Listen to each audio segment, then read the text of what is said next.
We are not rare. But before you leave, you will perceive the lore will be unlocked. You might be stalked by a Sasquatch or a ghost witch, possibly even a ghost that will boast about knowing the Ohio Grassman or even the Michigan Dogman. Werewolves hunt, poltergeists are up front, but in these backwoods folklore is unlocked.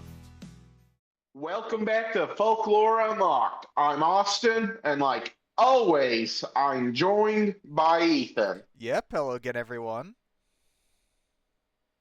This week, we are taking a look at something that could be very common around where me and Ethan live, but potentially also not in the not deer. And a little bit of background, it mimics a typical white-tailed deer, but while you look closer at it, things seem off. And it's located mainly in the Appalachian region, mainly in Tennessee. So, you might be wondering what is off about the deer. Well, let's just go ahead and go over the description, and I think you'll quickly see what is off about it. So, first off, it's like a regular white-tailed deer, but its movements resemble that of a newborn deer, but in the body of a full-grown deer. Its movements are more aggressive. It possibly has double joints or extra joints, and the limbs are longer than a normal deer. The chest is more barrel-like, and its eyes are in the front of its head instead of the side. Or, in some reports, it says it has multiple eyes. Yeah, and the thing about it is that typical deer are, prey animals, so their eyes are at like the side of their head. Mr. Biologist here, well, might have some biology reason to why that is, but yeah. I think it mostly has something to do with how, you can see from the sides better. That, just your angle that your eyes can see, that basically. Because if you're a predator, you just need to see, basically, look toward your prey. So you don't have to really worry about anything else. And some powers or effects the not deer has. And it's reported that there's a certain emotion and or intelligence about them. And and unlike most deer, which are very skittish if you don't know, not deer approach humans. And they may walk on their hind legs. And it only attacks humans if provoked, if like the human is trying to chase it off or something of the sort. And sometimes it chases people up trees. So I hope you can climb. And I hope not deer cannot climb. Just saying, if I saw a deer on its hind legs walking toward me, I'd be out of there so quick. Then I started firing. So, the beginnings of the not deer, of course, it has been seen and talked about on Reddit, TikTok, and Tumblr. Very credible places. Oh, very, very.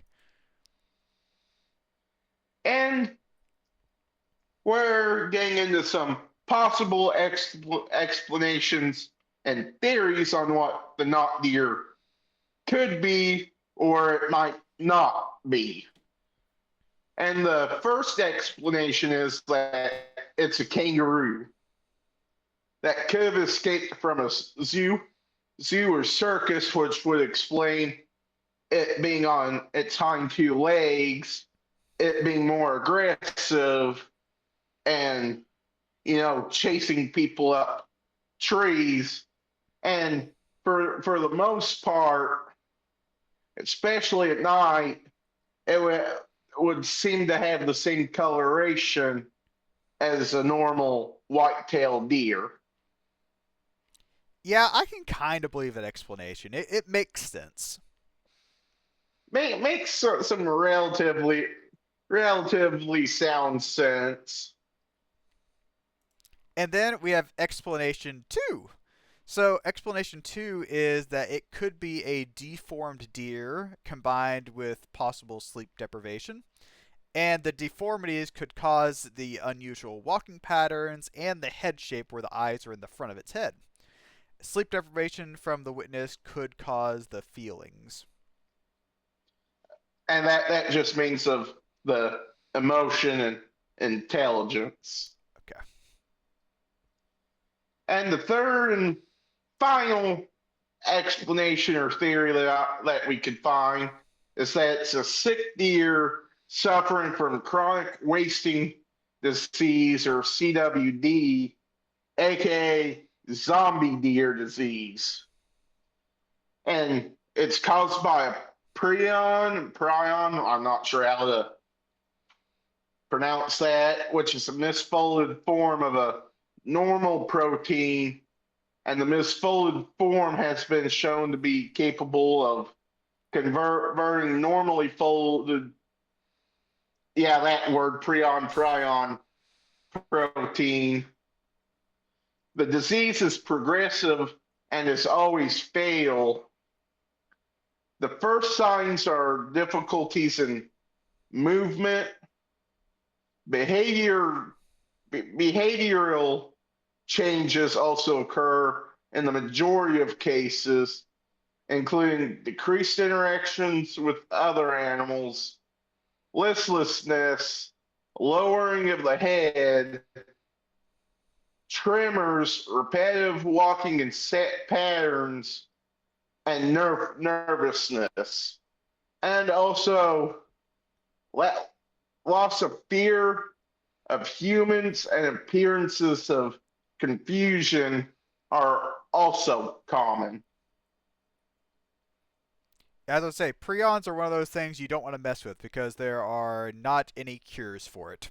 It's kind of like rabies, except rabies, if you catch it close enough or early enough, you can't survive. So it's not fun to have, apparently. No, no.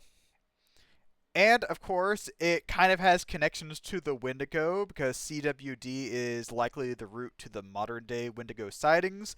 And if you haven't watched it yet, we do have a Wendigo video on our channel. So, yeah, it was one of our first episodes, if I remember right. Mm-hmm.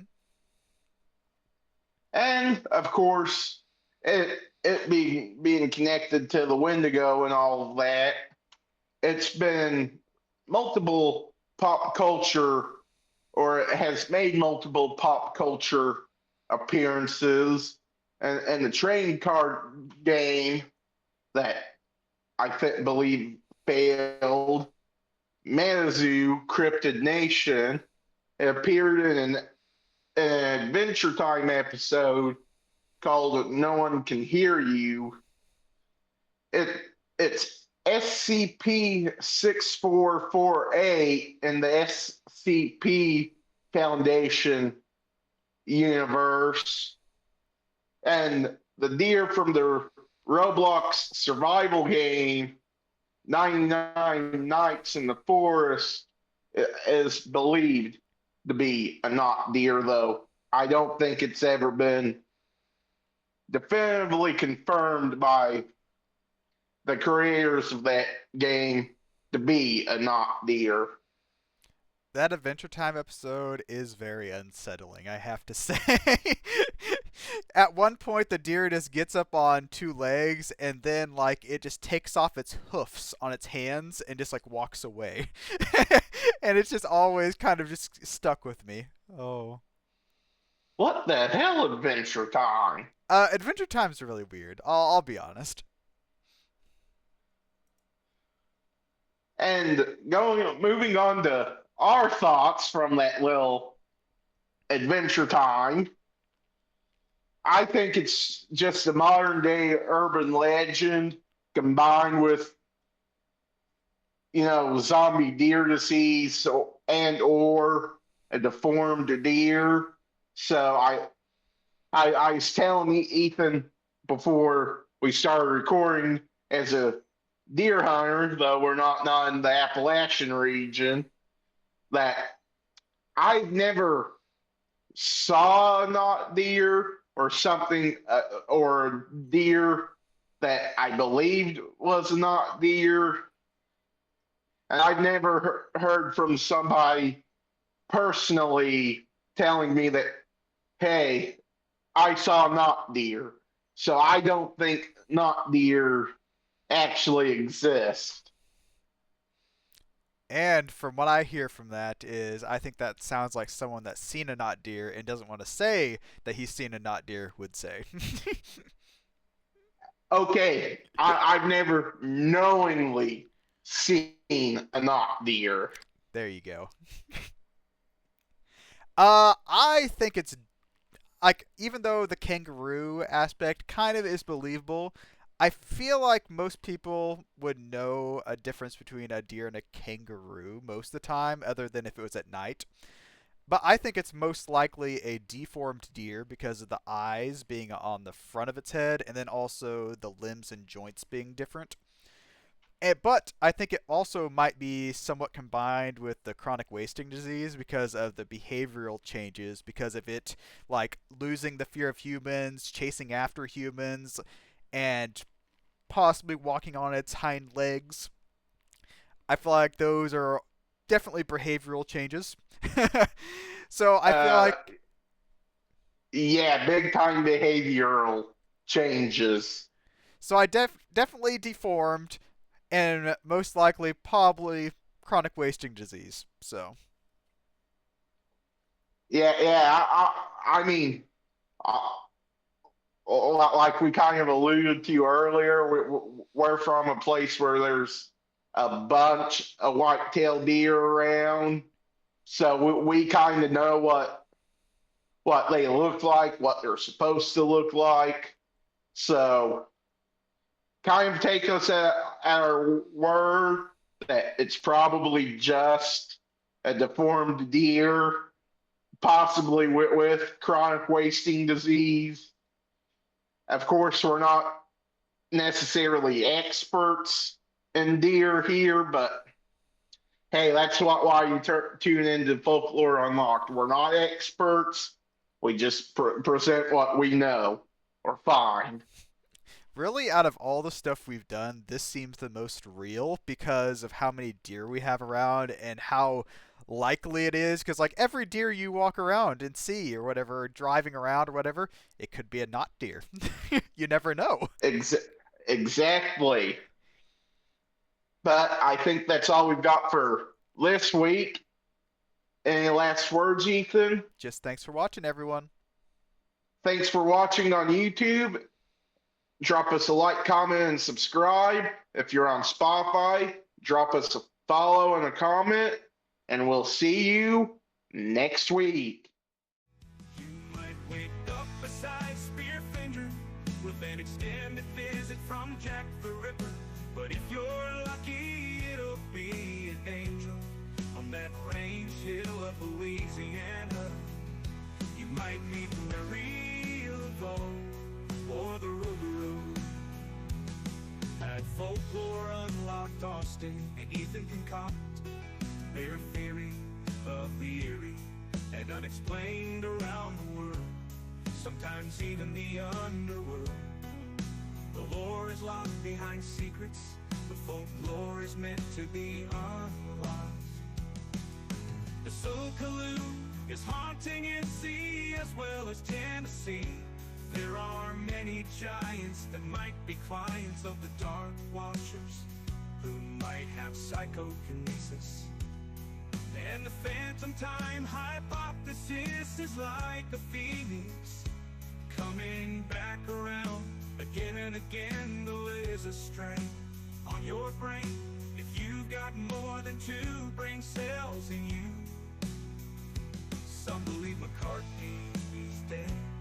they rate into the Mandela effect, which is subject to folklore